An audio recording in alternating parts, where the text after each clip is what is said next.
no sense of recognition of failure, and Bush's swagger is still there. So it still is. That's very true. And Bush's second inaugural address, where he talked about ending tyranny all over the world, except at home.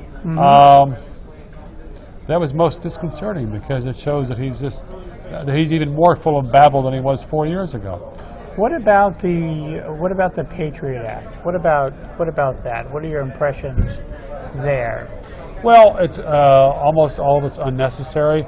There were a few minor things that were updating some of the law that could easily be preserved aside from that. But it gives the government far too broad a right to meddle in our lives, and the government's abusing this, and the government really won't tell us how it's being used. Very good reasons not to trust the government. What are some examples there? What the Patriot Act does is authorize the carnivore email wiretapping system. The FBI can go to a secret court, so-called court, get a warrant to do a wiretap of one person, their email, go into the internet service provider, force that company to attach a black box to their system, and an FBI agent needs to only push a single button on that box to automatically copy all the email of all the customers who use that internet service. Wow. So the FBI can get a search warrant for one person, and they can vacuum up 100,000 people's email. That's rather expansive. That's amazing. So what other abuses does this bring? It makes it much easier for the government to do secret searches of people's homes and businesses. And never inform you. You know, there are provisions that a person would be informed later, but it's also possible to get the later extended. So, and there's a lot of other things the government's doing surveillance-wise that would raise concerns about where they're going. So, are these powers ever going to be repealed? It's possible that some of them could be trimmed or even repealed. Yeah. I mean, I'm not holding my breath, but if there's enough of backlash, there are some groups that have done some good work. Former Congressman Bob Barr has done great work on this. So, there might be some progress. It seems very difficult once we lose certain freedoms, once we lose certain restrictions on the government, to ever get them back. You're right. You're right. It's sad. It's frustrating. It's much more difficult to roll back the government than it is to stop it from rolling forward. Yes, it's very frustrating. Or back into the past. Yeah, it's very frustrating. So, what do you do? How often do you speak on this? Do you speak? I probably speak about once a month at this point. Once a month? But I'm writing. My writing is what I do primarily. Right. So that's basically how you reach most people, is through writing. Writing or talk radio or stuff like that, or shows like this. So. Do you speak at universities or college campuses Sometimes, at all? Sure. What has been the reaction when you go there? Mixed. I mean, sometimes people like it very much. Some people like it. Some people hate it. So, but that's the same reaction I get from libertarian crowds at times. Gave a talk at a semi-libertarian group in New York and on the war on terrorism, and they were about ready to lynch me. So. Really? Oh yeah, they were angry. Wow. What about on college campuses? What have people said there, or have there been, Well, I spoke at Portland State University in late 2003, and there were a bunch of leftists who basically liked what I said very much, and some hardcore conservatives who hated what I said. So it's hard to please everybody. Yeah, absolutely. So where do you live? You live in... I live in Maryland. You live in Maryland? Yeah. Are you married? Yes.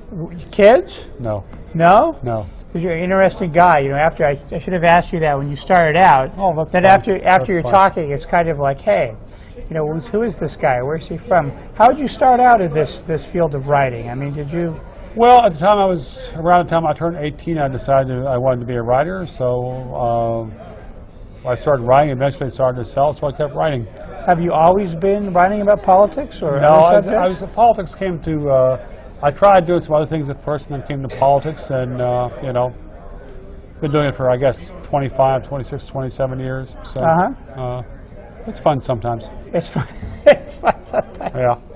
So how did you first what was the first place you really were published speaking on political matters? Oh, I did a piece for the Freeman back in '77.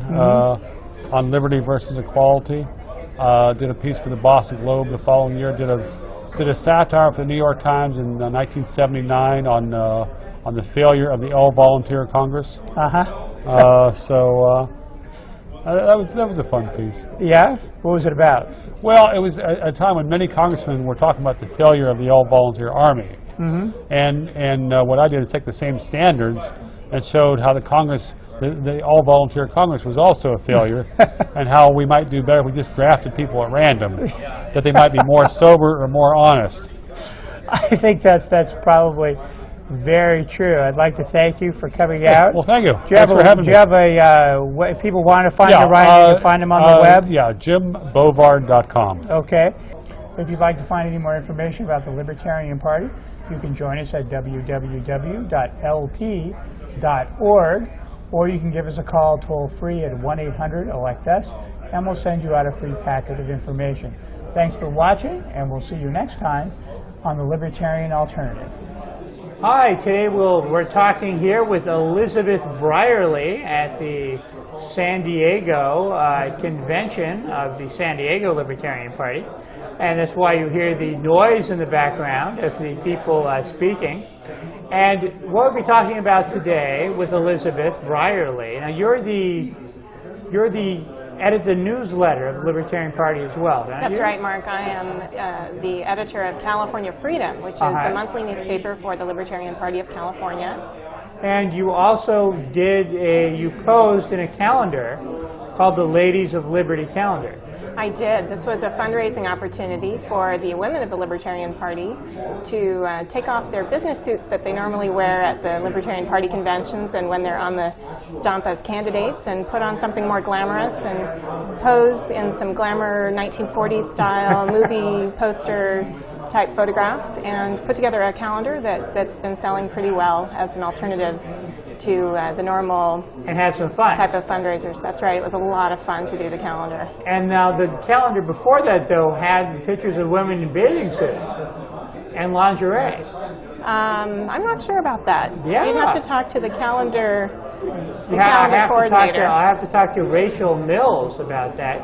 Now, what about people that say these kind of things objectify women and things like that? Well, I wouldn't agree with that. They're free to have that opinion. I tend to only be a feminist so long as I'm also, to the same degree that I'm also a masculist or masculinist. What's that? I believe in the equal opportunity for both men and women. And men and women may make different choices throughout their lives, and that any of the so-called salary differences or whatever are most likely a result of different choices that people have made, and not some kind of oppression of women. So women in this calendar don't feel very oppressed. So maybe they'll make a Men of Liberty calendar or something like that. That would be wonderful. Would you buy it? Absolutely. Okay, well, I guess if there's a market for it, someone will probably have to make it. Yes. And there's a lot of men in the Libertarian Party too. That is a fair statement. Has this raised a lot of money, or have people come up to you at conventions and say, "Hey, you're Miss August," or something like that? Well, I'm Miss March of 2005, so the 2004 calendar still has some value left in it at the time of this interview. And I pretty much have had to sort of proactively promote selling the calendar. I haven't so much had people ask me for it. It could have been maybe promoted a little bit more, but I've done it sort of on my own. Each of the ladies in the calendar took responsibility for her own sales to fund her own local party activities. So this is women who are candidates for the Libertarian Party. Here I have this calendar. This raises money for their campaign. Right, either candidates for their own campaign or for other campaigns of people in their local party. Or I'd like to thank you, Elizabeth, You're welcome, for coming out. Thanks for having me. To speak with us today. Thank you very much. You're It's welcome. been wonderful. It's been a pleasure.